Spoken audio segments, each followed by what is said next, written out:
एक मर्तबा अल्लाह के नबी बाजार का सफ़र कर रहे हैं, रास्ते में एक मुकाबला हो रहा है कुश्ती का, दंगल। हम लोगों के यहाँ पर भी होते हैं ना दंगल, कुश्ती लड़ी जाती है, दंगल हो रहा है। दंगल का बड़ा शौक था उस ज़माने में, देखने लगे दंगल। उसमें एक पहलवान था जिसका नाम था रुकाना, उसको कोई नहीं हरा पाता था। जैसे आजकल भी बहुत बड़े बड़े वो पैदा हो गए ना, वो खली वली का तो हम नहीं जानते, उनसे भी बड़े बड़े पड़े हुए हैं, घूसे उसे मुक्के उक्के मारते। तो उस ज़माने में एक बहुत बड़ा पहलवान था जिसका नाम था रुकाना, वो हारता ही नहीं था कभी। तो उसका मुकाबला चल रहा था और वो सबको उठा उठा के पटकता जा रहा था। अल्लाह के नबी ऐसी देखने के लिए खड़े हो गए। उसने जब देखा मोहम्मद इब्ने अब्दुल्ला, तो उसने चैलेंज कर दिया। उसने ऐसी कहा है, मोहम्मद इधर आओ, आओ तुम भी आ जाओ, तुम्हें बड़ा भरोसा है ना तुम्हारे अल्लाह पर, तो आओ ना लड़ लो।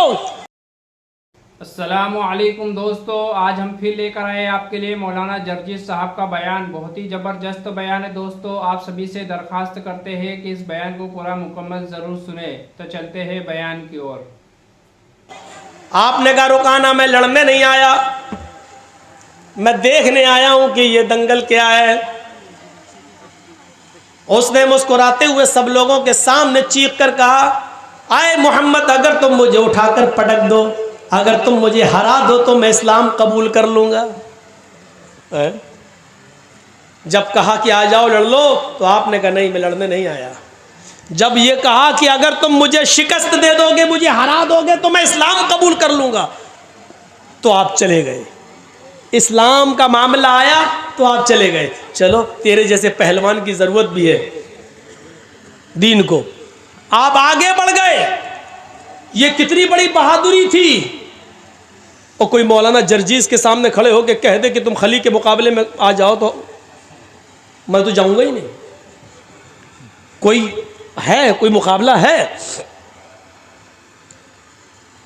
अल्लाह के रसूल चले गए, हाथ मिलाया, शुरू हो गया मामला। देखो रुकाना, अपनी बात से पलटना नहीं। अरे जबान होती है मर्द की, दे दी दे दी। वो सोच रहा था कि ये तो दुबला पतला आदमी, एक झटके में गिरा दूंगा। उसको क्या मालूम कि जहां ये जाता है रब की रहमत भी इसके साथ जाती है, रब की मदद भी इसके साथ जाती है। आपने हाथ मिलाया और कुश्ती शुरू। आपने दुआ पढ़ी, बिस्मिल्लाहि तवक्कलतु अलल्लाह रब्बी व रब्बुकल्लाह। ज़ादुल मआद में पढ़ी, अल्लामा इब्न क़य्यिम ने यही नकल किया। ये दुआ है। शुरू करता हूँ अल्लाह के नाम से और उसी पर मुझे भरोसा है। रब्बी व रब्बुकल्लाह, जो मेरा और तेरा दोनों का रब है। ये कहकर आपने कुश्ती शुरू कर दी और आनन फानन में एक बैग आपने उसको ऐसा पछाड़ा कि वो चारों खाने चित पड़ा है। दंग रह गए लोग। हैं पतला दुबला इंसान, इतने बड़े पहलवान को। रुकाना उड़ता और कहता है मेरे साथ चीटिंग हो गई है। मोहम्मद ने ऐसे मौके पर मुझे दांव मारा जब मेरा पैर फिसल गया था। मैं मोहम्मद के दांव से नहीं गिरा, अपने पैर फिसलने से मैं गिर गया। जो रेफरी होता है, जज जो होता है, जो फैसला करता है कि कौन हार गया कौन जीत गया, उसने कहा नहीं भाई, मैंने तो पैर फिसलते हुए नहीं देखा। मोहम्मद इब्ने अब्दुल्ला फरमाते अल्लाह के नबी, नहीं साहब, अगर इसका पैर फिसल गया था तो मैं इसको एक मौका और देता हूं। आए रुकाना, अगर तेरा पैर फिसल गया और मेरे दांव से तू शिकस्त नहीं खाया तो दोबारा तू लड़ ले। बहादुर हो तो ऐसा, इतने बड़े पहलवान से कह रहा है कि तू दोबारा लड़ ले। उसने दोबारा लड़ना शुरू किया और आपने आनन फानन एकदम उसको फिर शिकस्त दे दी, उसको गिरा दिया। फैसला होता है कि मोहम्मद इब्ने अब्दुल्ला जीत गए। रुकाना से कहा गया, आए रुकाना, अपनी हार शिकस्त तस्लीम करते हो? उसने कहा हाँ, हार तस्लीम करता हूं, लेकिन हकीकत यह कि मैं हारा नहीं हूं। कहा फिर क्या बात है? कहा मैं कहूंगा तो तुम गलत मानोगे। मोहम्मद इब्ने अब्दुल्ला ने मुझे कि मेरी आंख छपक गई थी और अचानक मुझे कुछ दिख नहीं रहा था। जैसी मेरी आंख छिपकी और इन्होंने मुझे जो है दांव मार दिया और मैं देख नहीं पाया। वैसे आपकी मर्जी। जज ने कहा नहीं, ये कुश्ती तो मोहम्मद इब्ने अब्दुल्ला जीत गए, लेकिन अल्लाह के नबी सल्लल्लाहु अलैहि वसल्लम ने फरमाया, आए रुकाना, अगर तेरी आंख छपक गई थी और मेरा दांव उस वक्त तेरे ऊपर चला तो ठीक है, इस कुश्ती को भी रिजेक्ट कर देते हैं, तू तीसरी बार लड़ ले। तीसरी बार भी हम कुश्ती लड़ लेते हैं, लेकिन ये हमारी और तुम्हारे दरमियान आखिरी होगी। इसके बाद आंख तुम्हारी छपके या मेरी, पैर तुम्हारा फिसले या मेरा, इसको आखिरी माना जाएगा और यही हार जीत का फैसला होगा। कहा ठीक है। तीसरी बार भी कुश्ती हुई और आनन फानन अल्लाह के नबी ने ज्यादा वक्त नहीं लगाया और रुकाना को उठाकर पटक दिया। रुकाना भरेआम मजमे में तस्लीम करता, अब मैं हार गया हूं। अवार्ड के मुस्तहिक मोहम्मद इब्ने अब्दुल्ला हैं। अवार्ड लाया जा रहा है। उस जमाने में जो ट्रॉफी दी जाती थी जीतने वाले को, चैंपियन की, डिस्ट्रिक्ट चैंपियन की, वो ट्रॉफी बड़ी अहमियत रखती थी। वो ट्रॉफी मोहम्मद इब्ने अब्दुल्ला को दी जा रही है, लीजिए। अल्लाह के नबी फरमाते हैं, आए रुकाना, तुमने लोगों के दरमियान ये वादा किया था कि अगर तुम मुझे उठाकर पटक दोगे तो मैं इस्लाम कबूल कर लूंगा, मुझे इस ट्रॉफी की जरूरत नहीं है। भरे मजमे में तुम कलमा पढ़ो, अशहदु अल्ला इलाहा इल्लल्लाह व अशहदु अन्ना मुहम्मदन अब्दुहु व रसूलुहु। ऐ रुकाना, तुम्हारा कलमा पढ़ लेना ही मेरे लिए सबसे बड़ा अवार्ड होगा। रुकाना मुस्कुराकर कहता है, हाय मोहम्मद, ट्रॉफी उठा और चलता बन। तूने मुझे इतना बड़ा सच्चा कैसे समझ लिया था? अरे मैं तो अब तक धोखे ही से जीतता आया और आज भी धोखे से जीतना चाहता था, लेकिन आपके आगे मेरी चली नहीं है। मैं पहली मर्तबा आपने मुझे उठाकर शिकस्त दी पटका और मैंने कहा मेरा पैर फिसल गया था। कसम है मुझे अपने लातो मनात की, मेरा पैर नहीं फिसला था, मैं तो झूठ बोला था। आए मोहम्मद इब्ने अब्दुल्ला, दूसरी मर्तबा मेरी आंख छपकी नहीं थी, वो भी झूठ था और मैं जानता था कि आप तीसरी बार लड़ेंगे, लेकिन तीसरी बार मेरे पास कोई बहाना नहीं, क्योंकि आपने पहले ही कह दिया था कि हार और जीत की आखिरी शक्ल होगी। मैं तो हमेशा झूठ बोलता आया। आए मोहम्मद, ट्रॉफी ले और चल, आज मेरी चैंपियन का अवार्ड तूने ले लिया है, ले जाओ, अगली साल फिर देखेंगे। फिर ट्रॉफी मोहम्मद इब्ने अब्दुल्ला को दी गई।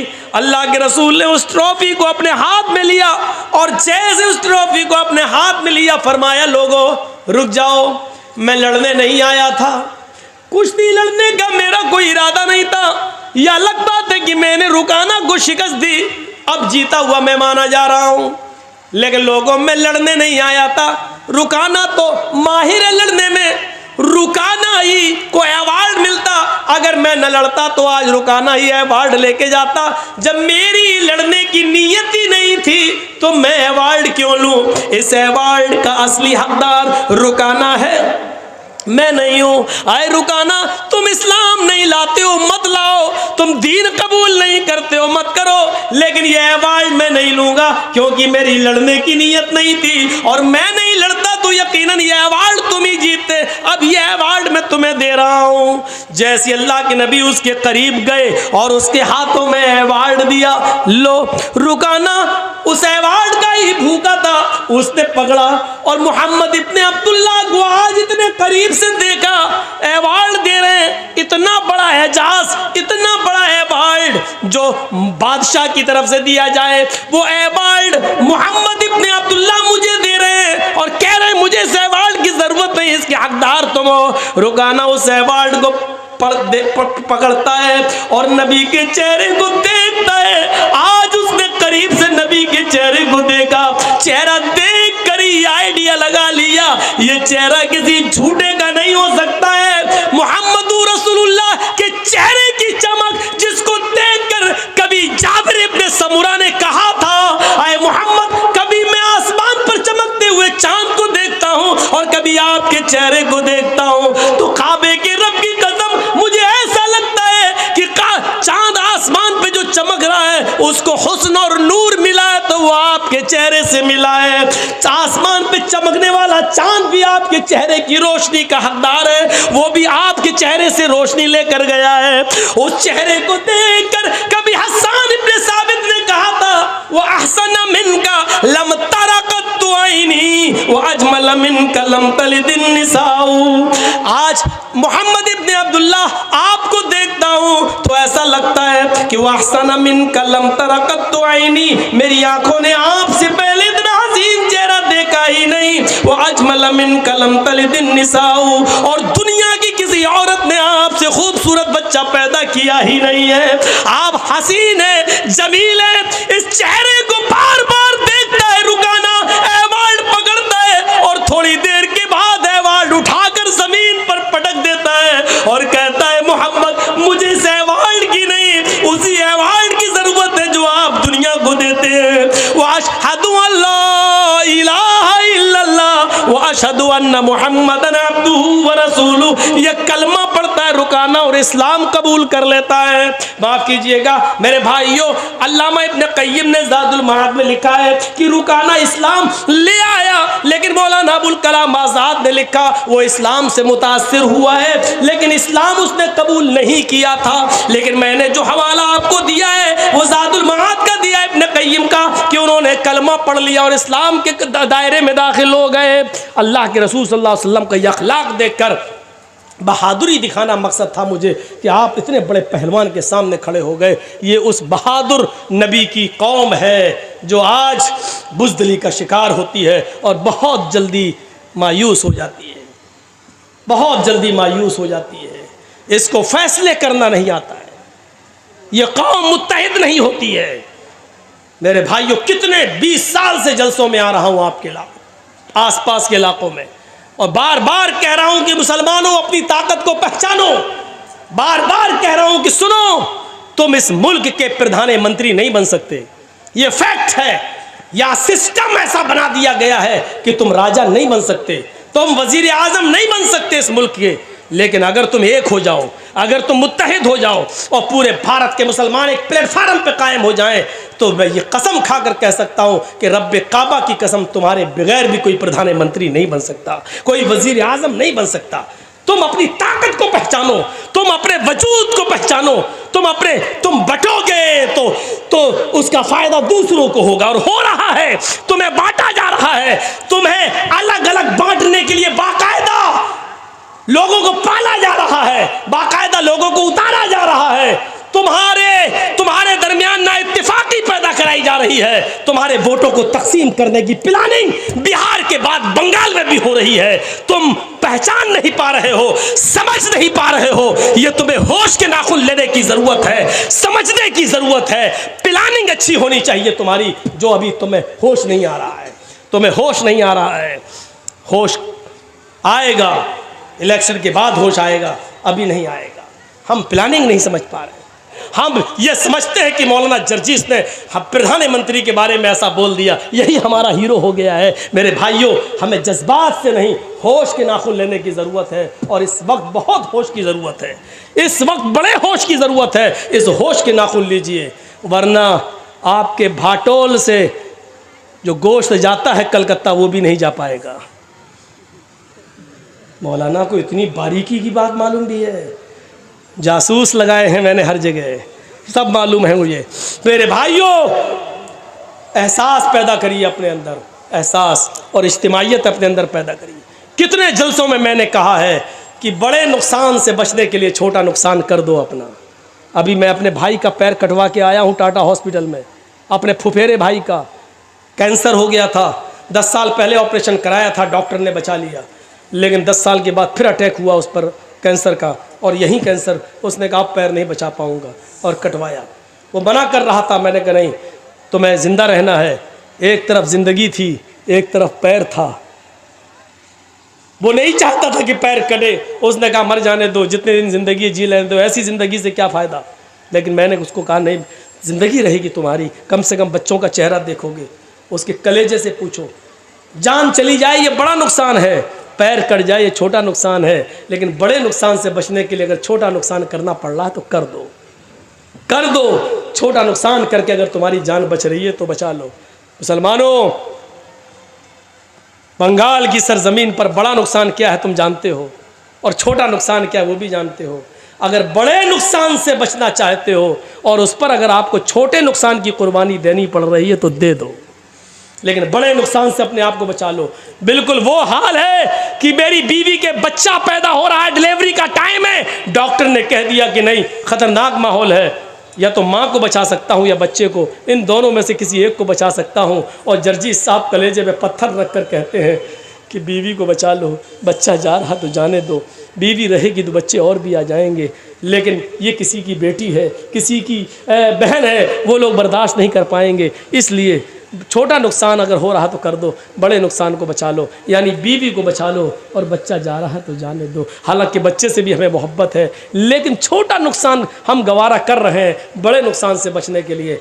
बंगाल के आने वाले चुनाव में आप भी यही तरीक़ा अपनाइए, बड़े नुकसान से बचने के लिए छोटा नुकसान करिए, तभी आपको बड़े नुकसान से निजात मिलेगी।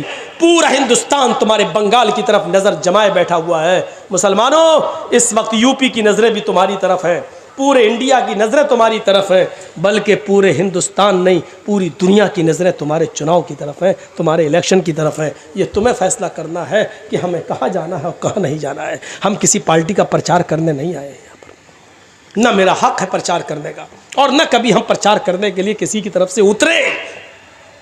मेरे भाइयों, एक एहसास दिला दिया मैंने, तो ये बहादुर थे मोहम्मद रसूलुल्लाह। और छठी सिफत क्या बताई गई? 5 हो गई, पराक्रमी, बहादुर होंगे, दानी। छठी सिफत वो खैरात करने वाला, दानी, दान करने वाला होगा। अल्लाह के रसूल से ज़्यादा दान करने वाला कोई नहीं था, कोई नहीं था, दान करने वाला कोई नहीं। एक फ़कीर आया, कहा अल्लाह के रसूल मुझे अल्लाह की राह में कुछ दे दो, कुछ था ही नहीं। आपने कहा अभी तो नहीं है। कहने लगा मैं क्या करूं? आपने कहा बैठ जाओ, कहीं से आएगा तो दे दूंगा। बैठ गए। थोड़ी देर में दूसरा आ गया, देने तो आया नहीं, मांगने आ गया, अल्लाह के नाम पे मुझे भी कुछ दे दो। आपने कहा तू भी बैठ जा। थोड़ी देर में तीसरा आ गया, अल्लाह के रसूल मुझे भी अल्लाह के नाम पे है कुछ नहीं। आपने कहा अच्छा तू भी बैठ जा। फिर थोड़ी देर के बाद 4 औकिया चांदी कहीं से आ गई, सोना, 4 औकिया सोना कहीं से आ गया। तो अल्लाह के रसूल सल्लल्लाहु अलैहि वसल्लम ने एक एक औकिया तीनों को दे दिया, जाओ। अब एक बच गया, आपने अपने पास रख लिया, ये सोचकर अभी शाम दूर है, हो सकता कोई ज़रूरतमंद आ जाए तो ये उसको दे दूंगा, क्योंकि सदक़े का माल है। शाम हो गई, कोई नहीं आया, और एक औकिया सोना अल्लाह के नबी के पास रखा रहा। इशा की अजान तक कोई नहीं आया, अल्लाह के नबी सो गए। तहज्जुद की नमाज पढ़ने के लिए उठे तो सबसे पहले दरवाज़ा खोला, देखा बाहर कोई नहीं।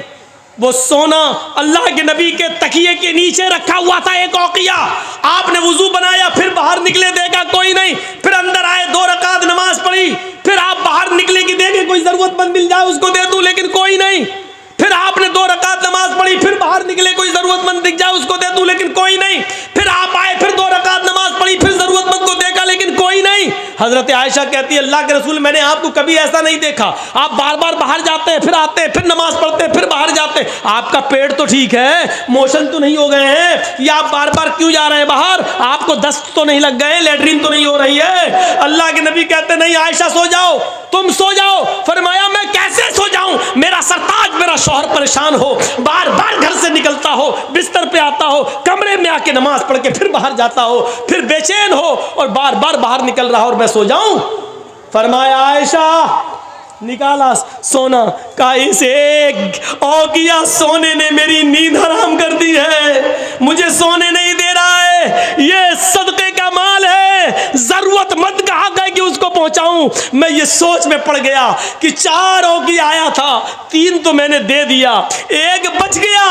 अगर आज की रात मेरा इंतकाल हो गया और 1 औकिया सोना मेरे पास रखा रहा तो मैं कल अल्लाह ताला को क्या जवाब दूंगा, उसको क्या मुंह दिखाऊंगा? इसलिए मुझे नींद नहीं आ रही है कि ज़रूरतमंद को दे दिया जाए। इतने बड़े दानी, इतने बड़े सदका और खैरात करने वाले थे मोहम्मद रसूलुल्लाह सल्लल्लाहु अलैहि वसल्लम।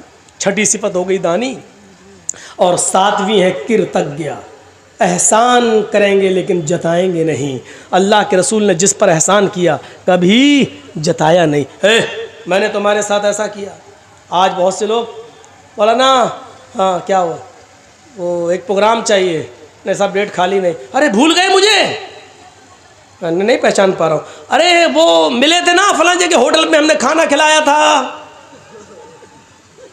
प्रेशर बनाने की कोशिश। हाँ अच्छा अच्छा, वो हम स्टेशन पे आपको छोड़ने गए थे, अपनी गाड़ी पे बिठाला था।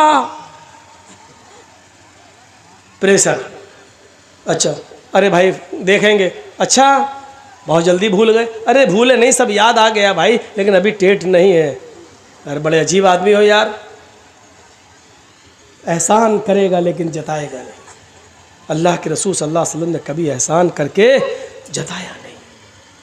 वो अब्दुल्ला इब्ने उबई इब्ने सलूल जिसने अम्मा आयशा को गाली दी और जिसने अल्लाह जिना का इल्जाम लगाया, जिसने अल्लाह के रसूल को जलील कहा, जब ये मर गया तो इसका बेटा आया, कहता अल्लाह के रसूल मेरे बाप ने जो किया किया, मैं जानता हूं कि मेरा बाप जहन्नमी है, लेकिन आज मर गया, मैं उसका बेटा हूं। क्या चाहते हो? आपके जिस्म पर जो चादर है, ये कमीज, ये चादर आप दे दीजिए। क्या करोगे? अपने बाप के कफन की जगह पर ये चादर डाल दूंगा। शायद जब तक आपका लिबास मेरे बाप के जिस्म पर रहेगा, अल्लाह ताला शायद उसके अजाब में कुछ कमी कर दे कब्र के अंदर। अल्लाह के नबी उठे और आपने वो चादर दे दी। हजरत उमर ने वो चादर पकड़ ली। और अल्लाह के नबी जिसने अम्मी आयशा को तोहमत लगाई हो और आपको पूरी जिंदगी गाली देता रहा हो, आप उसको चादर दे रहे हैं। अल्लाह के नबी के आंखों में आंसू। और क्या कहते हैं उमर, जो चादर मैंने उसके बेटे को दे दी है, तुम उसको छीनने का हक नहीं रखते हो। अगर मेरे चादर के पहनने से, मेरे चादर के पहना देने से अगर अल्लाह इसके बाप के अजाब में कमी कर दे तो मेरा क्या बिगड़ जाएगा, मेरा क्या नुकसान हो जाएगा? पहना लेने दो। अब्दुल्ला इब्ने उबई का बेटा अपने बाप को अल्लाह के रसूल की चादर उड़ा देता है और इसी हाल में कब्रिस्तान की तरफ लेके जाता है। किसी ने कहा जब तेरे बाप को नबी चादर दे सकते हैं तो तेरे बाप की जनाजे की नमाज क्यों नहीं पढ़ा सकते? कहा अल्लाह के रसूल एक एहसान और कर दीजिए, मेरा बाप तो मर गया है, आप अगर मेरे बाप की जनाजे की नमाज पढ़ा देंगे तो आपका क्या बिगड़ जाएगा? हाय अल्लाह के रसूल, शायद आपकी ज़बान से निकलने वाले दुआया कलमात से अल्लाह मेरे बाप को बख्श दे। अल्लाह के नबी आगे बढ़ जाते हैं। उमर फारूक पीछे से दामन खींचते हैं, उमर फारूक पीछे से दामन खींचते हैं। हाय अल्लाह के नबी, मैं इसका जनाजा नहीं पढ़ाने दूंगा जो आपको और आपकी बीवी को गाली देता था। अल्लाह के नबी ने फरमाया उमर पीछे से मेरे दामन को छोड़ो, अगर मेरी जनाजे की नमाज पढ़ा देने से अल्लाह ताला इसको बख्श दे या इसकी मगफरत फरमा दे या इसके बाप के गुनाह माफ कर दे तो मेरा क्या बिगड़ जाएगा? आप आगे खड़े हो गए, आपने अल्लाहू अकबर कहना ही चाहा, उसकी जनाजे की नमाज पढ़ाना ही चाहा। आसमान से जिब्राइल अमीन आ जाते हैं और कहते हैं मोहम्मद इसकी जनाजे की नमाज आप नहीं पढ़ा सकते हैं। आप अपने दुश्मन को माफ कर सकते हैं, लेकिन अल्लाह अपने महबूब के दुश्मन को माफ करने के लिए तैयार नहीं है। 70 मर्तबा भी अगर आप इसकी जनाजे की नमाज पढ़ेंगे और दुआएं मगफिरत करेंगे तब भी अल्लाह इसको नहीं बख्शेगा, इसको नहीं बख्शेगा। अल्लाह के नबी पलट गए और अब्दुल्ला इब्ने उबई के बेटे से कहते हैं कि अब्दुल्ला के बेटे, अभी अभी मुझे अल्लाह ने मना कर दिया है और ये भी कह दिया है 70 बार भी जनाजे की नमाज पढ़ोगे तब भी मैं नहीं बख्शूंगा। अगर मुझे मालूम हो जाए 70 के बाद पढ़ने पर अल्लाह बख्श देगा तो मैं 75 बार भी पढ़ा देता, 80 बार भी पढ़ा देता, लेकिन अल्लाह के कहने का मतलब ये है कि मैं उसको बख्शने वाला नहीं हूँ, चाहे आप पूरी जिंदगी उसके लिए दुआ करें। अब मेरा जनाजे की नमाज पढ़ाना बेकार है क्योंकि अल्लाह ही ने मुझे मना कर दिया है। ये एहसान आपने किया, खड़े तक हो गए, लेकिन जिंदगी भर कभी आपने जताया नहीं। अपने दुश्मन के साथ भी आपका ये सलूक था, आपका ये बर्ताव था। तो ये 7वीं सिफत कि वो एहसान करेंगे लेकिन जताएंगे नहीं। और 8वीं सिफत ये है वो दयावान होगा, दया करेगा। दया पर तो हमने मिसालें आपको दे दी। अल्लाह के रसूल जानवर तक में दया करने वाले थे, जानवर तक पर, परिंदों तक पर दया करते थे। अल्लाह के रसूल सल्लल्लाहु अलैहि वसल्लम का वो वाक़या उठाओ कि आपकी बेटी ज़ैनब जो ऊँटनी पर सवार थी और हज़रत अली लेके चल रहे थे और उनके पेट में हमल था, बच्चा था ज़ैनब के पेट में, और हिबार इब्न अस्वद ने तीर मारा ये ऊँटनी को, लेकिन तीर निशाना खा गया, खता कर गया, और वो तीर हज़रत ज़ैनब के पेट में लगता है, पेट फट जाता है, ज़ैनब ऊँटनी से गिर जाती है और बच्चा ज़मीन पर गिर जाता है। इसी हाल में ज़ैनब को मदीना लाया गया, और जब ज़ैनब को पता चला कि मेरे पेट का बच्चा ज़ाय हो गया, होश में आई, पता चला कि पेट का बच्चा ज़ाय हो गया, तो वो इस सदमे को बर्दाश्त नहीं कर सकी और उनका इंतकाल हो गया। अल्लाह के नबी अपनी बेटी को दफन कर रहे थे और आंखों में आंसू थे। लोगों ने पूछा, अल्लाह के नबी आपकी आंखों में आंसू? फरमाया, ये मोहब्बत के आंसू हैं जो अल्लाह ने हर बाप के दिल में बेटी की मोहब्बत डाली है। ये मेरी वो बेटी है जो मेरे राह में बहुत मारी गई, सताई गई, यहाँ तक कि मेरी बात मानकर चलती थी, और आज अल्लाह की राह में इसकी जान भी चली गई। 10 साल मदीना में रहने के बाद जब मक्का फतह हो गया, मदीने से निकल कर आप मक्के में आए, तो आपने ऐलान कर दिया, लोगों माफ़ी, जो इसने हमारे साथ जो जराइम किए, अगर कोई माफ़ी मांगेगा तो हम उनको माफ़ करने के लिए तैयार हैं। एक एक मुजरिम आता गया और माफ़ी मांगता गया, आप एक एक को माफ़ करते जा रहे हैं। हमजा के कातिल, हमजा का चचा का कलेजा चबाने वाली, वो पेट फाड़ने वाली और नाक कान काट के उसको धागे में डालकर उसका हार बनाकर पहनने वाली हिंदा को भी आपने माफ़ कर दिया और कहा, हिंदा मेरे सामने मत आया कर, बस इतनी गुजारिश है, मैंने माफ़ कर दिया है, लेकिन मेरे सामने जब तू आती है तो मुझे मेरे चचा की लाश याद आ जाती है। आप एक एक करके सबको माफ़ करते गए। एक और आदमी खड़ा है, कहा, अल्लाह के नबी मैं भी मुजरिम हूं, मुझे भी माफ कर दो। आप मुस्कुराए, कहा, मैंने सबको माफ किया तो तुम्हें क्यों नहीं करूंगा? हाँ, लेकिन तुम्हारा जुर्म क्या है? उसने कहा, मेरा जुर्म ना सुने तो अच्छा है, ऐसे ही माफ कर दीजिए। फरमाया, नहीं नहीं, सबने अपने अपने जुर्म बताए और हमने माजी के वो जुर्मों को याद किया जो तुमने हम लोगों के साथ किया, अब तुम भी अपना जुर्म बताओ। फरमाया, अय अल्लाह के नबी, मैंने तीर मारा था ऊँटनी को, लेकिन वो तीर ज़ैनब के पेट में लगा था, ज़ैनब का पेट फट गया था और उसके पेट का बच्चा जमीन पर गिर गया था। आय अल्लाह के नबी, आपकी बेटी ज़ैनब को इसी हाल में मदीना ले जाया गया। आपने कहा, तुम हिबार इब्न अस्वद हो? उसने कहा। आप बैठे थे, खड़े हो गए और आंसुओं का समंदर आंखों से बहने लगा। फरमाया, हिबार, आए मेरी बेटी के कातिल, आज तू मेरी आंखों के सामने आ गया है। आए हिबार, मक्के की 13 साल जिंदगी और मदीने की 10 साल जिंदगी, 23 साल की जिंदगी में मुझे जितना सताया गया है, अगर वो तकलीफें तराजू के एक तरफ रख दी जाएं, और जिस दिन मेरी बेटी ने मेरे हाथों में, मेरी बाहों में उसने अपनी आखिरी सांस ली और उसका फटा हुआ पेट जब मैंने देखा, तो आए ही बार उसे एक दिन की तकलीफ अगर तराजू के दूसरी तरफ रख दी जाए और तराजू उठाई जाए, तो कसम है उस जात की जिसके कब्जे में मेरी जान है, आए ही बार 23 साल की तराजू का पलड़ा उठ जाएगा और एक दिन की वो तकलीफ का पलड़ा भारी होगा। उस दिन की, एक दिन की तकलीफ 23 साल की तकलीफों पर भारी बैठेगी, लेकिन मेरी चौखट पर माफी के मांगने के लिए आने वाले हिबार, जा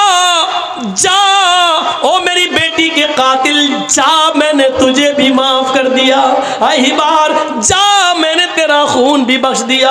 आपने अपनी बेटी ज़ैनब के कातिल को भी माफ कर दिया। और ये उस वक्त की बात है जब हुकूमत आपके हाथ में थी, पावर आपके हाथ में था, आप चाहते तो 1 मिनट में उसको कत्ल कर सकते थे और कोई रोक भी नहीं सकता था, क्योंकि अब पावर अल्लाह के नबी के हाथ में। लेकिन पावर आने के बाद माफ कर देना बड़ा कमाल है। ये दयावान थे, रहम करने वाले थे। जो मैंने शुरू में कहा था कि अगर रहम निकाल दिया जाए तो देश बिगाड़ के रास्ते पे आ जाता है। अल्लाह के रसूल तो बनाने आए थे दुनिया को, तो बिगाड़ के रास्ते पे कैसे ला सकते थे? इसलिए आपने अपनी बेटी के कातिल तक को माफ़ कर दिया। और रहमत जिसके अंदर नहीं है मेरे भाइयों, वो अपनी आंखों के सामने भी बर्बादी होते हुए देखेगा, लेकिन उसको तरस नहीं आएगा। इसलिए अल्लाह के रसूल के बारे में क्या कहा गया? रहमतुल लिल आलमीन। आसिना साधु मनम,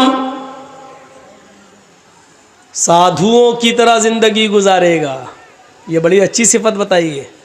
हमारे यहाँ साधु लोग उसको समझते हैं जो अपना घर मकान छोड़कर किसी जंगल में चला जाए और बस अल्लाहू अल्लाहू अल्लाहू करता रहे, या राम राम राम राम राम राम करता रहे। उससे पूछो ये यहाँ क्या कर रहे हो? चुप, अल्लाह को याद, अल्लाहू अल्लाहू, इतनी लंबी माला ले ली, अल्लाहू अल्लाहू अल्लाहू। शाम को खाना, चुप, अल्लाह देगा, अल्लाहू अल्लाहू। ऐसे लोग जहां आपको मिले ना, इनको उल्टी छुरी से काटो। ऐसे लोग जहां मिले उनको 1000 जूते मारो और एक गिनो। ये लोग कौम के रहबर और रहनुमा नहीं है, ये बोझ है समाज पर। ये इनको हम अपनी भाषा में बोल दें, ये लोग हराम खोर लोग हैं। मोहल्ले वालों के रोटी के टुकड़ों पे पलेंगे, जंगल में बैठे अल्लाह अल्लाह अल्लाह सुभान सुभान अल्लाह सुभान अल्हम्दुलिल्लाह अल्हम्दुलिल्लाह। हफ्ते में एक दिन आता है जुमे का, जो बड़ा मुबारक दिन है और जिसके नाम पर अल्लाह ने पूरी एक सूरत ही नाजिल कर दी, सूरतुल जुमा। लेकिन सूरह जुमा नाजिल करते वक्त जुमे के दिन को बरकतों से नवाजने के बावजूद अल्लाह ने यह नहीं कहा कि पूरा का पूरा दिन तुम जुमे का सुभान अल्लाह और अल्हम्दुलिल्लाह में लगाओ, बल्कि क्या कहा? फ़इज़ा क़ुदियतिस सलातु फ़ंतशिरू फ़िल अर्ज़। जब जुमे की नमाज पढ़ लो, इमाम साहब सलाम फेर दे तो अब मस्जिद में मत बैठो, निकलो। अब क्या कर रहे हो? नमाज हो गई, जाओ। अब बैठे हो अल्लाह सुभान अल्लाह, अरे नमाज हो गई, अब जाओ। अब क्या करो? ये भी अल्लाह ने कहा फंतशिरू फिल अर्ज़, अल्लाह का हक अदा हो गया, तुमने कर लिया, अब जमीन में फैल जाओ। जमीन में फैल कर क्या करो? वब्तगू मिन फज़लिल्लाह, अल्लाह ने जो रिस्क उतारा है उसको तलाश करो, अपने बीवी बच्चों के लिए मेहनत करो, कमाओ, रिक्शा चलाओ, जंगलों में जाकर लकड़ियां काटकर बाजार में बेचकर अपनी बीवी और बच्चे का पेट भरो। यह जिम्मेदारी तुम्हारे ऊपर है। रिस्क हलाल कमाओ, हलाल रोजी कमाओ। हराम तो घर बैठे मिल जाए।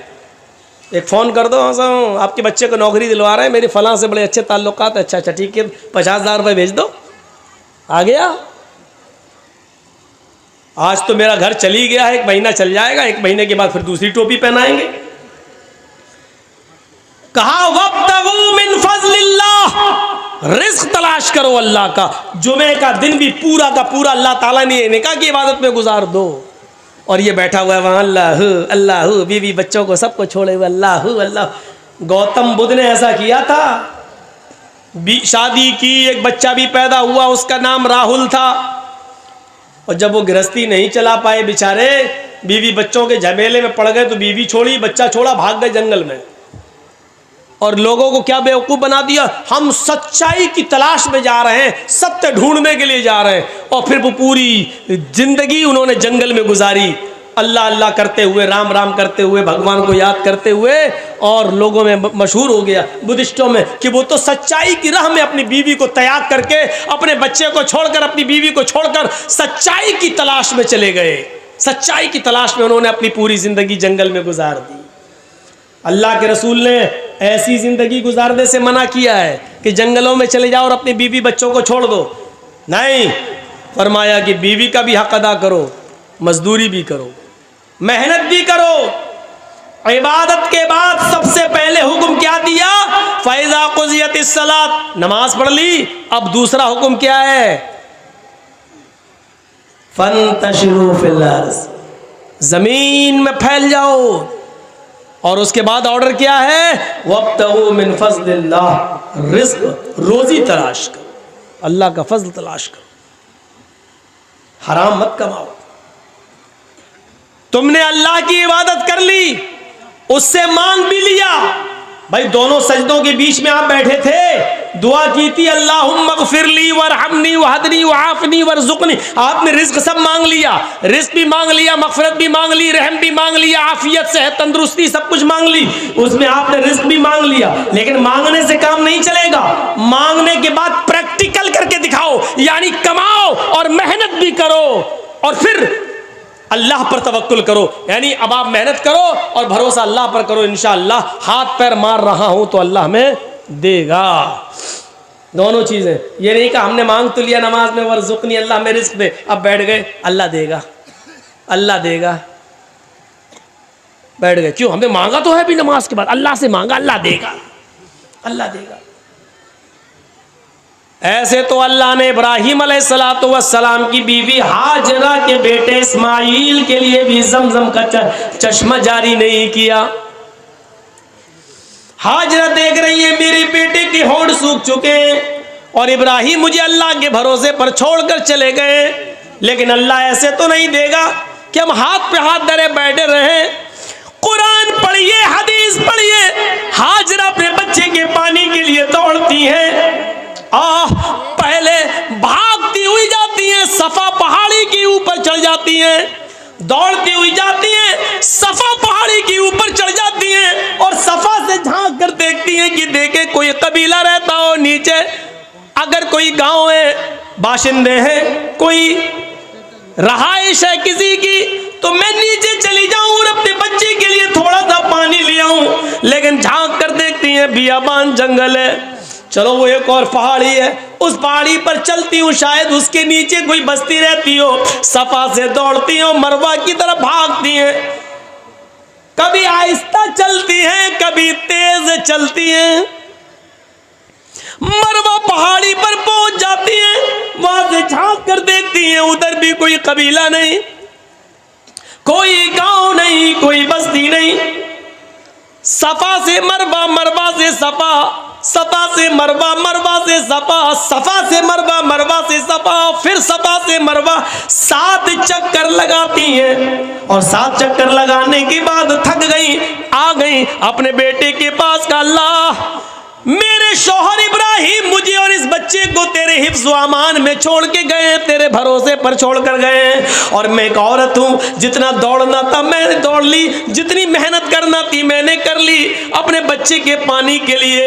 एक औरत साथ अपने मासूम और दूध पीते बच्चे को छोड़ कर कहाँ जा सकती है? आय अल्लाह मेरे बेटे के लिए पानी का इंतजाम कर दे।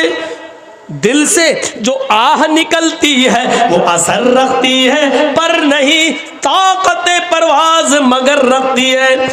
हाजरा की आवाज दिल से निकली थी, नजरें आसमान से नीचे की, क्या देखती है कि मेरा बेटा इस्माइल जिस जगह पर एड़ियां रगड़ रहा है, अल्लाह ने जिब्रील को हुक्म दिया अपना वहीं पर मारो। जिब्रील ने वहीं पर अपना पर मारा और वहीं से पानी का चश्मा जारी हो गया, जम पानी का चश्मा जारी हो गया। हाजरा ने पानी को बहते हुए देखा तो उसकी मुंडेर बांधने लगी, ये बह ना जाए, पानी कहीं खत्म ना हो जाए। वो बेचारी मुंडेर बांधने लगी, मिट्टी से खड़ा कर करके उसकी मुंडेर बांधने लगी। अल्लाह के नबी ने फरमाया अल्लाह हाजरा पर रहम फरमाए, अगर हाजरा ने उस पानी को घेरा ना होता, उस पानी को घेरा ना होता तो अल्लाह ताला उस पानी को सारी दुनिया में पहुंचा देता, और जब सारी दुनिया में पहुंच जाता तो कदर ख़त्म हो जाती।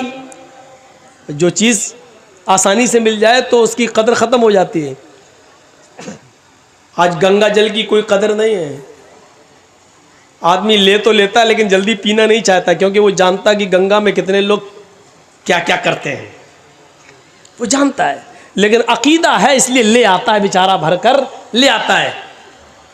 लेकिन आज उस गंगा की कोई कदर नहीं है, बस गंगा माँ है दर्जे में, लेकिन कदर क्या, उसी में लोग लैट्रिन कर रहे हैं, उसी में पेशाब कर रहे हैं, उसी में डुबकी लगा रहे हैं, उसी में नहा रहे हैं, सब कुछ कर रहे हैं, और फिर वही पानी पी भी रहे हैं, तो कदर ख़त्म हो जाती है। हाजरा बार बार पानी को रोक रही हैं और अपनी अबरानी ज़बान में बोलती जा रही हैं, जम जम जम जम, यानी रुक रुक, अरे ठहर, कहाँ जा रहा है, रुक रुक, ठहर ठहर। उस पानी का नाम ही पड़ गया जमजम। उन्होंने बोला था जम जम, रुक रुक रुक, अरे ये तो रुक, कहती जा रही हैं। उस पानी का नाम अल्लाह के रसूल ने भी उसको बदला नहीं, वही रहने दिया जो हाजरा की ज़बान से निकला था। बताने का मकसद यह है कि हाथ पे हाथ धरे हुए वो भी नहीं बैठी रही, अल्लाह पे भरोसा है मेरे बेटे को पानी मिल जाएगा, दौड़ना उनको भी पड़ा। हाजरा दौड़ रही है। इब्राहिम अलैहिस्सलाम अपनी बीवी और बच्चे को अल्लाह पर भरोसा करके छोड़ गए और दावत तौहीद के लिए निकल गए, निकलना उनको भी पड़ा। हम लोग इतने बड़े मजबूत आदमी हैं कि एक जगह बैठ जाएं अल्लाह अल्लाह अल्लाह अल्लाह करते रहे, हमें तो आसमान से मिलेगा। इसीलिए मैंने कहा कि ये जहां मिले समझ लो यह सबसे बड़ा हराम खोर है, ये बोझ है पूरे समाज के ऊपर, सोसाइटी के ऊपर ये आदमी बोझ है। मेहनत करना सीखो, मेहनत। तो बात थोड़ी सी आगे, आसिना साधु तो मना, वो साधुओं की तरह रहेगा। साधु उसको नहीं कहते हैं, साधु उसको कहते हैं कि जिसके पास सब कुछ हो, बहुत कुछ हो, लेकिन उसने अपने ऊपर खर्च ना किया हो, सब गरीबों और मिस्किनों पर लुटा दिया हो, इसको क्या बोलते हैं? साधु। और अल्लाह के रसूल इस तारीफ पर फिर बैठते थे। सब कुछ था, अल्लाह के रसूल गरीब थे? नहीं। जो कहता है अल्लाह के नबी गरीब थे वो कभी कभी ज़्यादा ही गुलू कर जाता है। अच्छा, आप कितने जानवरों की कुर्बानी कर लेंगे? मुश्किल से 1 बकरा, 2 बकरा, बहुत हुआ 3, या बड़े जानवर में आप हिस्सा डाल लेते हैं। 3-4 जानवरों से बड़ा अमीर आदमी भी 2-3-4 जानवरों से ज़्यादा कुर्बानी नहीं कर पाता है। लेकिन अल्लाह के रसूल सल्लल्लाहु अलैहि वसल्लम ने 100 ऊँटों की कुर्बानी की।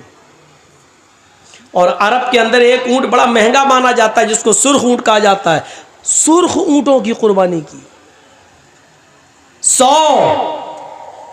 जब अल्लाह के नबी ज़िबा करने के लिए तैयार हो गए, नहर करने के लिए, तो 63 ऊँटों को अल्लाह के रसूल ने अपने हाथ से नहर किया। और उसके बाद में आपने खंजर नेज़ा दे दिया हज़रत अली को, बकिया ऊँट हैं तो मेरे, लेकिन आप नहर करिए। तो बकिया जो 37 ऊँट बचे थे वो हज़रत अली ने 100 सुर्ख ऊँटों की कुर्बानी की थी अल्लाह के रसूल ने। 100 ऊँटों की कुर्बानी करने वाला गरीब होगा, लेकिन 100 ऊँटों की कुर्बानी करने के बाद वो गोश्त आपका पता नहीं चला, सब गरीबों और मिस्कीनों में बट गया। दूसरे दिन भी अल्लाह के नबी सल्लल्लाहु अलैहि वसल्लम के पास उसमें से कुछ नहीं रह गया। इसको कहते हैं जिसके पास सब कुछ हो लेकिन उसने अपने ऊपर खर्च ना किया हो, लोगों पर लुटा दिया हो, गरीबों और मिस्किनों पर लुटा दिया हो। खदीजा अरब की बड़ी रईस औरत थी। अल्लाह के रसूल से जब निकाह हुआ तो खदीजा की सारी दौलत के मालिक अल्लाह के नबी बन गए। खदीजा ने अपनी सारी दौलत अल्लाह के नबी पर निछावर कर दी, लीजिए आप रसूल बन गए हैं, पैगंबर, मेरी दौलत आप दीन के काम में लगाइए। अरब की सबसे रईस औरत, और निकाह के बाद वो दौलत नबी के पास आ जाए। लेकिन ताज्जुब यह है, आज 18, 20, 22 साल का लड़का अभी दरी पे सो रहा है, चटाई पे सो रहा है, और 22 साल के बाद अगर उसकी शादी हो जाए तो फिर कहाँ सोता है? डबल बेड पर सोता है। क्यों? अब वो जो बिस्तर मिला है उसको ससुराल से, अब उस पे सो रहा है, स्टाइल बदल गई। अभी तक साइकिल चला रहा था, शादी के बाद अब वो हीरो होंडा चला रहा है, स्प्लेंडर चला रहा है, यामा चला रहा है, अब तो और स्टैंडर्ड गाड़ियां आ रही हैं, वो चला रहा है। क्यों? ये भीख में मिली है। समझ गए ना? ज्यादा रगड़ने की जरूरत नहीं है।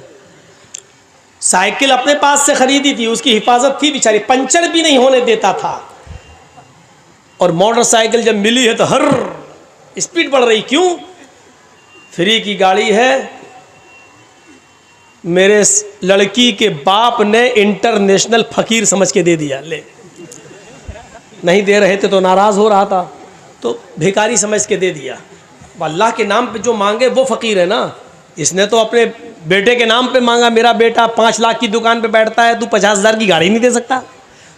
तो तो अब आप सोचो, जो बेटे के नाम पे मांगे वो बड़ा फ़कीर है, या जो अल्लाह के नाम पे मांगे वो बड़ा फ़कीर है? फैसला खुद ही कर लो। अल्लाह के नाम पे मांगता उसको आप 10-5 रुपए देते हो, बेटे के नाम पे पूरी 50,000 की गाड़ी दे देते हो। चल रहा, अल्लाह के रसूल ने खदीजा से निकाह किया, लेकिन आपके रहने सहने की स्टाइल नहीं बदली। वही चटाई पर सोते थे, वही बिस्तर, खाने पीने की भी स्टाइल नहीं बदली, वही खाते थे जिससे पहले खाते आए। क्यों? क्योंकि आपने खदीजा की दौलत को अपने ऊपर इस्तेमाल ही नहीं किया, गरीबों और मिस्किनों पर लुटा दिया। इसको कहते हैं क्या? साधु। साधु वो नहीं होता है आजकल की तरह, ये भी अपने आप को साधु बोलता है। अभी इशारा ही करूंगा मैं, बकिया रिजल्ट आप निकाल लेना।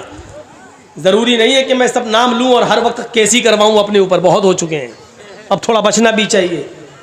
ये भी कहता मैं तो फकीर हूं, झोला उठाऊंगा चल दूंगा। अपने आप को साधु आज भी बोला जा रहा है।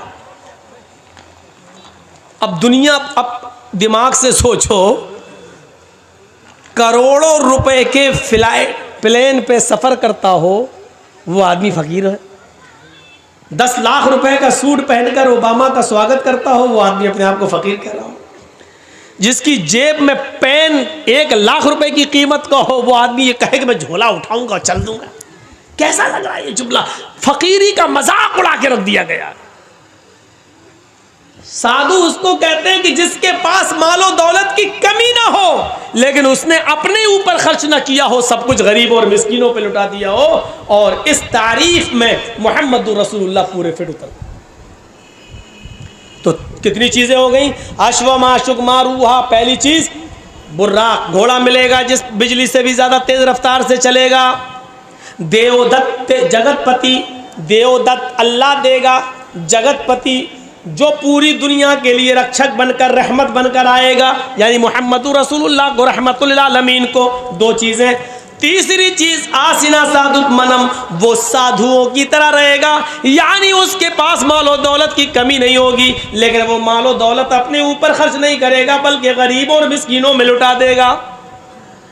और चौथी चीज़ ष्टेश्वर्या गुणान्विता, आसिना साधुमनम षटेश्वर्या गुणान्विता, वो 8 खूबियों का मालिक होगा।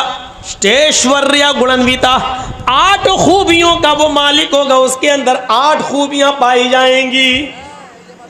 अब वो 8 खूबियां क्या हैं इसको समझ लीजिए आप। इसको समझ लिया तो सब कुछ समझ लिया। महाभारत देखिए, 8 खूबियां उसके अंदर पाई जाएंगी। 8 खूबियों में पहली खूबी अल्पभाषी, दूसरी खूबी बहुभाषी, तीसरी खूबी ज्ञानी। ये 8 चीज़ें याद रखना 4-4 करके। और फिर से कह रहा हूँ मैं, इसको अपने दिमाग में रखिएगा। मैं किसी को भी खड़ा करके पूछ सकता हूँ ये 8 चीज़ें क्या हैं, मेरा कोई भरोसा नहीं, मैं किसी को भी खड़ा करके पूछ सकता हूँ। गौर से सुनिएगा। अल्पभाषी, ये तो नाम ही ऐसे, मौलाना 8 क्या 2 ही याद नहीं रहेंगी। सुनिए, अल्पभाषी, दूसरी चीज बहुभाषिता, बहुभाषी, तीसरी चीज ज्ञानी, महाभारत में लिखा है। चौथी चीज श्रुतु ज्ञानी। 4 चीजें याद हो गई। अल्पभाषी 1, बहुभाषी 2, ज्ञानी 3, श्रुतु ज्ञानी 4। ये 4 एक तरफ रखिए। अब 5वीं चीज पे आइए, पराक्रमी। 6ठी चीज दानी। 7वीं चीज कृतज्ञ। और 8वीं चीज दयावान। यूपी के चीफ मिनिस्टर योगी को भी मालूम नहीं होंगी, राम भक्त हैं, लेकिन महाभारत की 8 चीज़ें उनको मालूम नहीं होंगी। और उनको क्या, इनको भी मालूम नहीं होंगी, फ़कीर साहब को। राम के नाम पे बस ज़िंदगी काटेंगे, लेकिन किताबों से कोई वास्ता नहीं।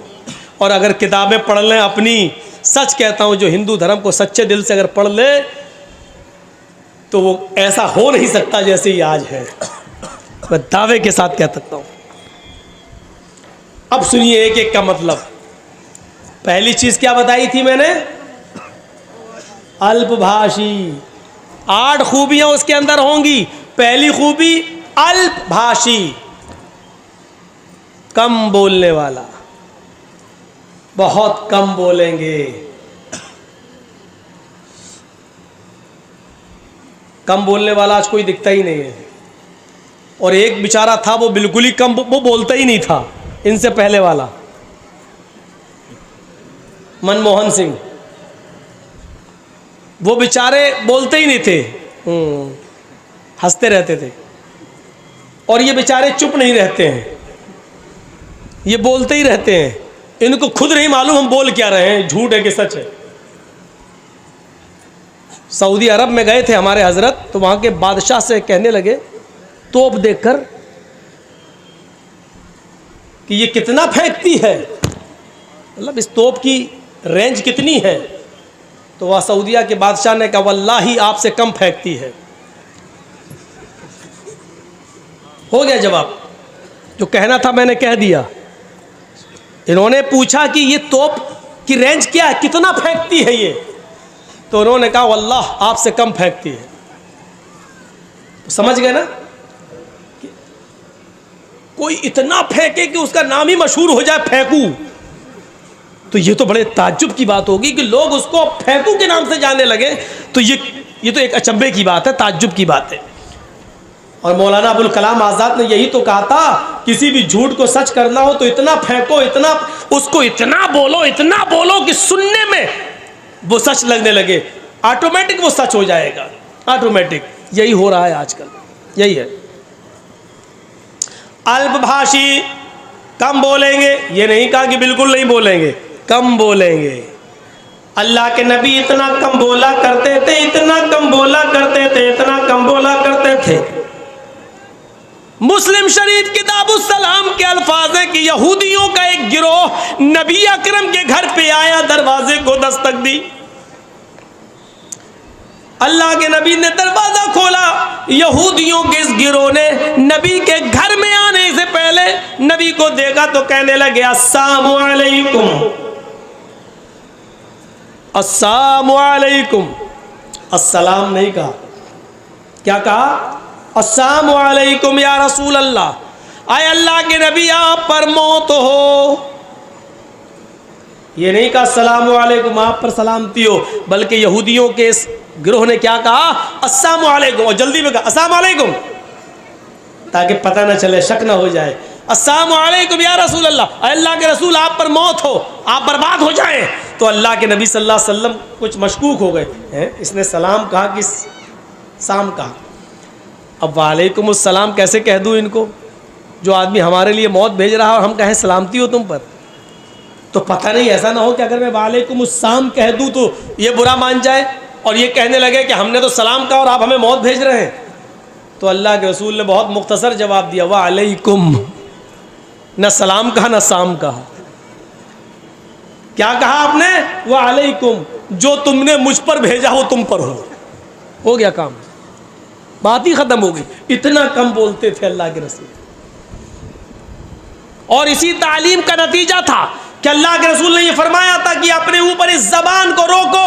अल्लाह की कसम, इस जबान की वजह से बहुत से लोग जहन्नम में चले जाते हैं और बहुत से लोग जन्नत के मुस्तहिक हो जाते हैं। और इसी जबान की वजह से अल्लाह के नबी ने फरमाया इन्नी उरीदु कुन्ना अक्सर अहलिन नार, आए औरतों की जमात, तसद्दक़ना या माशरन निसा, आए औरतों तुम ज्यादा से ज्यादा सदका करो, आए औरतों तुम ज्यादा से ज्यादा खैरात करो, क्योंकि मैंने तुम्हें जहन्नम के अंदर सबसे ज्यादा जलते हुए देखा। कुल्ला व बिमा या रसूल अल्लाह, सहाबियात सवाल कर रहे हैं अल्लाह के रसूल, हम जहन्नम में सबसे ज्यादा औरतें होंगी? हाँ, क्यों? वजह तो बता दीजिए ताकि वो चीज़ हम यहाँ से ख़त्म करें। तो अल्लाह के रसूल ने फरमाया तुकसिरनल लान व तकफुरनल आशीर, तुम्हारी जहन्नम में जाने की 2 वजह ज़्यादा है। क्या क्या? तुकसिरनल लान, तुम लान तान ज़्यादा करती हो, बदतमीज़ी ज़्यादा करती हो, ज़बान से उल्टे सीधे जुमले ज़्यादा बोलती हो। 2-4 औरतें जहाँ बैठी हों, आप क्या समझते हैं जलसे में सब खामोश बैठी होंगी?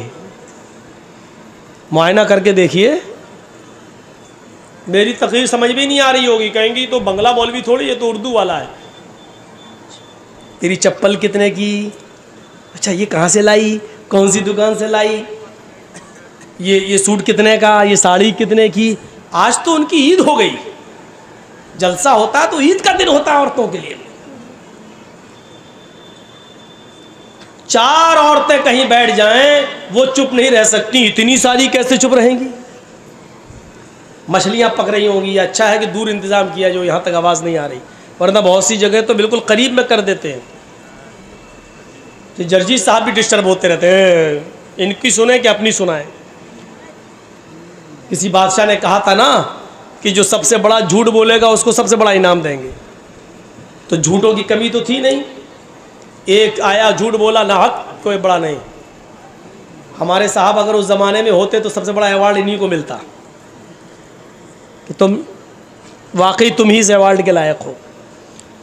बड़े बड़े झूठे आए, फेल कर दिया बादशाह ने, नहीं तुम अवार्ड के मुस्तहक नहीं हो। एक और आया, लास्ट में कहने लगा मेरा भी झूठ सुन लो। का क्या? आज मैं रात में सोया, मैंने ख्वाब में देखा कि जहाँ तक मेरी नज़रें जा रही हैं औरतें ही औरतें बैठी हुई हैं। बादशाह कहता भक, ये कोई झूठ है?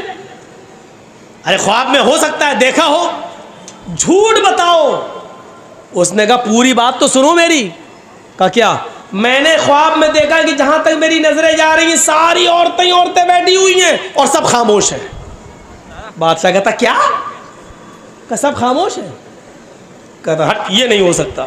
तो क्यों? का मेरा तजर्बा, 2 औरतें एक साथ बैठ जाए तो खामोश नहीं रह सकती, तू कह रहा है इतनी औरतें सब खामोश, इससे बड़ा झूठ तो कोई हो ही नहीं सकता। तू सबसे बड़ा अवार्ड के हकदार है। उसको सबसे बड़ा अवार्ड दिया बादशाह ने। तो हमारी माँ बहनें ज़रा संभल के रहें, वरना ऐसी बातें हम बोलते ही रहेंगे और वो समझेंगे मेरी बेइज्जती हो रही है।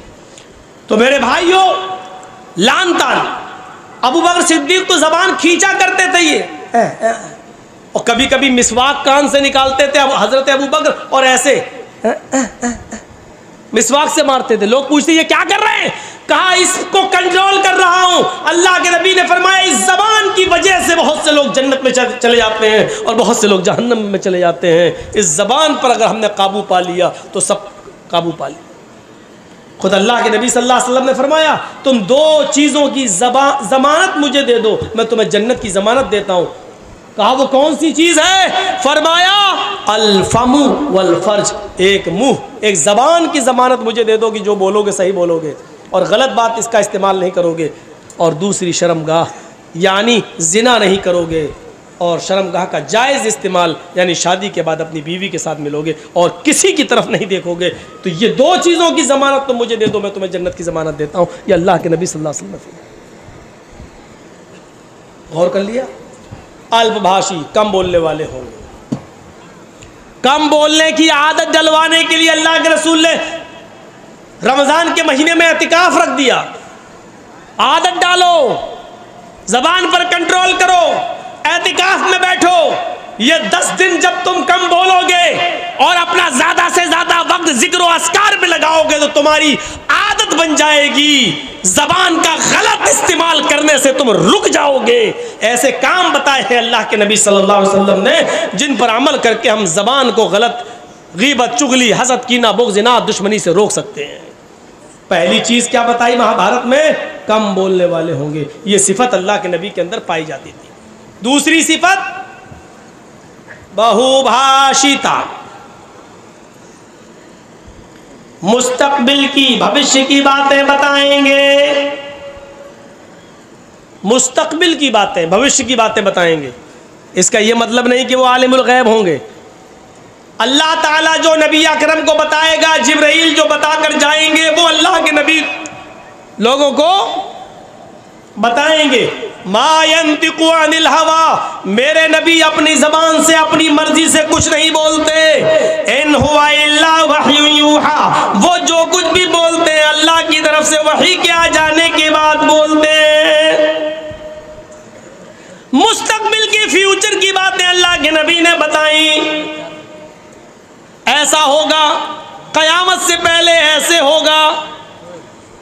जिन मकानों में तुम रहते हो उनकी दीवारों से गाने की आवाजें आएंगी, आ रही हैं।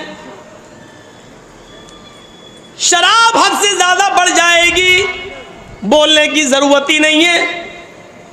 इंडिया का सर्वे है, हर 5 में से 1 आदमी शराबी है। 1 आदमी शराबी है। इस एतबार से अगर 1 करोड़ की संख्या मान ली जाए हिंदुस्तान की, तो उसमें 20 लाख शराबी। एक मिसाल दे रहा हूं, 1 करोड़ नहीं है, 100 करोड़ है। अगर 1 करोड़ की तादाद मान ली जाए हिंदुस्तान की, तो उसमें 20 लाख शराबी हैं। 100 करोड़ की तादाद मान ली जाए हिंदुस्तान की, तो उसमें 20 करोड़ शराबी हैं। और 20 करोड़ शराबी में 10 करोड़ सिर्फ मुसलमान ही मुसलमान हैं। और बकिया 10 करोड़ के अंदर हिंदू, सिख, जैनी, क्रिश्चियन, यहूदी, बुद्धिस्ट, जैनी, ये सारी कौमें मिलाओ तो 10 करोड़। आधे सिर्फ मुसलमान हैं और आधे में सारी कौमें शामिल हैं। ये इंडिया का सर्वे कह रहा है। जिस मजहब के गाइड ने, रहबर ने, रहनुमा ने, मोहम्मद रसूलुल्लाह सल्लल्लाहु अलैहि वसल्लम ने जिस शराब को जितना ज्यादा हराम करार दिया है, आज उसी कौम के उसी नबी के मानने वाले आज उसके दिलदादा बने बैठे हैं। आज उसको पानी की तरह, पेप्सी और थम्स अप की तरह पी रहे हैं और फख्र कर रहे हैं। शराब नोशी इनके अंदर हद से ज्यादा बढ़ चुकी है। शराब पी घर घर में आते हैं तो अपनी माँ को माँ नहीं, बहन को बहन नहीं और बेटी को बेटी नहीं समझ रहे हैं। माशाल्लाह, ये 5000 रुपये, हाँ 5000 रुपये हबीबुर रहमान साहब ने दिए हैं। अल्लाह ताला इनको जज़ाए खैर अता फरमाए। तो मेरे भाइयों सुनिए, ये अंदाजा लगा सकते हैं आप, आज ये शराब नोशी हमारे मुस्लिम मुआशरे के लिए वबाले जान बनी हुई है। बहुभाषिता, वो मुस्तकबिल की बातें बताएंगे। वह यकसूरत जिना, जिना की कसरत होगी, हो ही गई है। जिना के असबाब इतने पैदा हो चुके हैं कि जिसके ऊपर हम जितना भी मातम करें कम है। 10-10 और 12-12 साल की लड़कियां मोबाइल इस्तेमाल कर रही हैं। अब तो ऑनलाइन पढ़ाई के नाम पर बड़ी आसानी से उनके माँ बाप भी दे देते हैं। मोबाइल का इस्तेमाल वो इस 1 साल के लॉकडाउन में इतना सीख गई हैं, इतना सीख गई हैं कि उनको जो जियो की तरफ से और एयरटेल की तरफ से मिलने वाली 1 GB 1.5 GB उनको पूरे दिन इस्तेमाल करना है। फिर रात की तारीकी और अंधेरे में माँ बाप जब सो जाते हैं, तब आपकी बेटी पढ़ने के बहाने अलग रूम में जाती है और फिर वो क्या क्या देखा जा रहा है वो सब बताने की जरूरत नहीं है।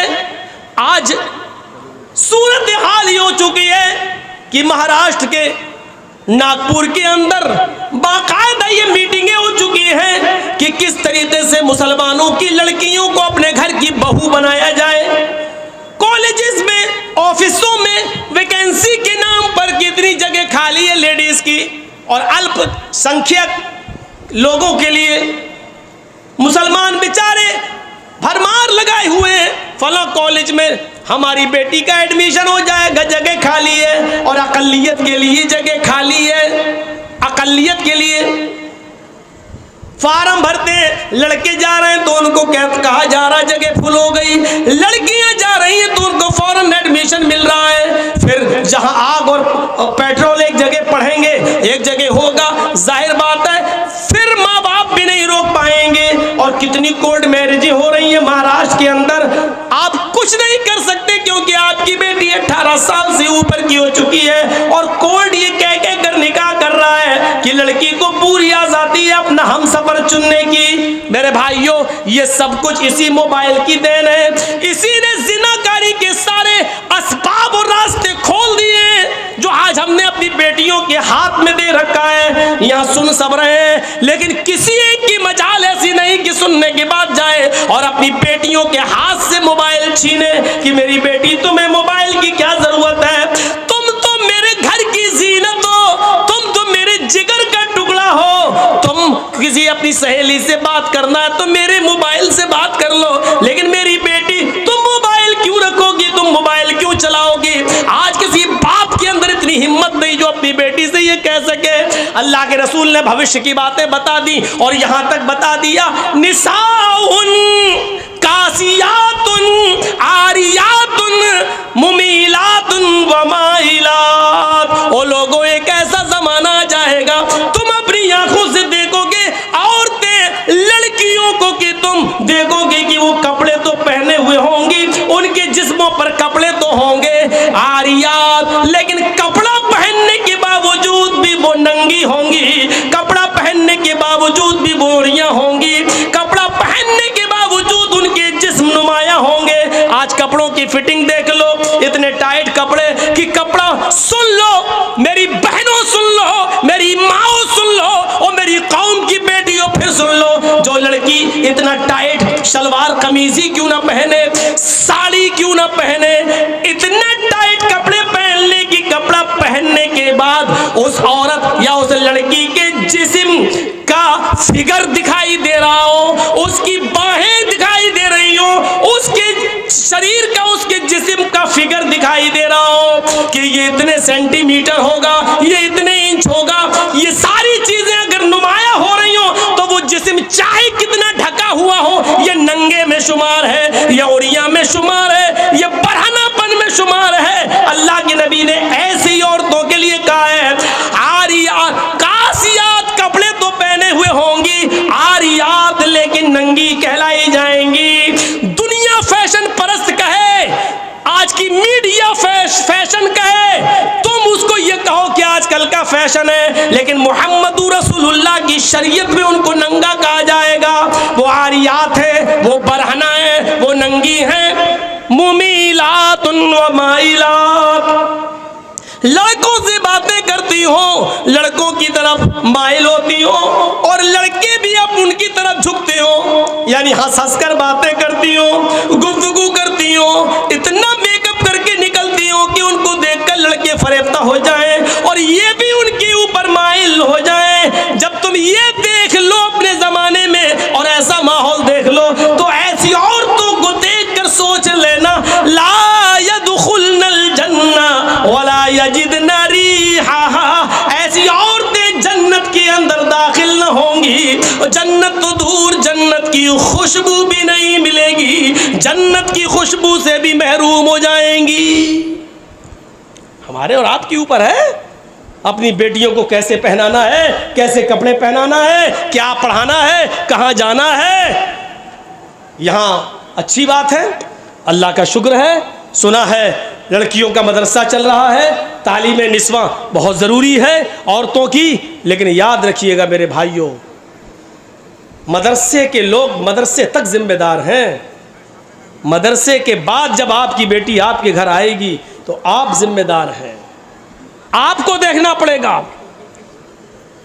ऑनलाइन पढ़ाई माहौल है दीजिए, लेकिन आप वहां बैठिए, आपके पास टाइम नहीं है। आप अपनी बीवी को वहां बिठाइए कि मेरी बच्ची के पास बैठे, भाई को बिठाइए कि वो आपके पास बैठे। 1 घंटा 2 घंटा कमरे में बंद होकर वो पढ़ रही है ऑनलाइन और 2 घंटे के बाद फिर पढ़ाई खत्म, फिर हाँ थोड़ा सा काम कर रही हूँ। अब क्या काम कर रही, मैं ये नहीं कह रहा हूँ बदगुमानी करिए, लेकिन ये दरवाजे हैं, दरवाजे, चोर दरवाजे, चोर। सर्दियों के दिन का तो लड़कियां दुआ मांगती हैं, अल्लाह सर क्यों, अच्छा मौका होता है, लिहाफ अंदर डाल डाल के व्हाट्सएप चलाती हूँ, कौन देख रहा है, सर्दी है, हमारी बेटी सो रही है और पता चला कि अंदर मोबाइल चल रहा, व्हाट्सएप चल रहा है, गुफ्तगू चल रही है। इन चीज़ों ने दरवाजे खोले। अस्सलामुअलैकुम दोस्तों, उम्मीद करता हूँ कि आप सभी हजरात को मौलाना जर्जिस साहब का बयान अच्छा लगा होगा। अगर अच्छा लगा है तो हमारे चैनल को कर देना सब्सक्राइब, वीडियो कर देना लाइक। मिलते हैं नेक्स्ट वीडियो में। खुदा हाफिज़।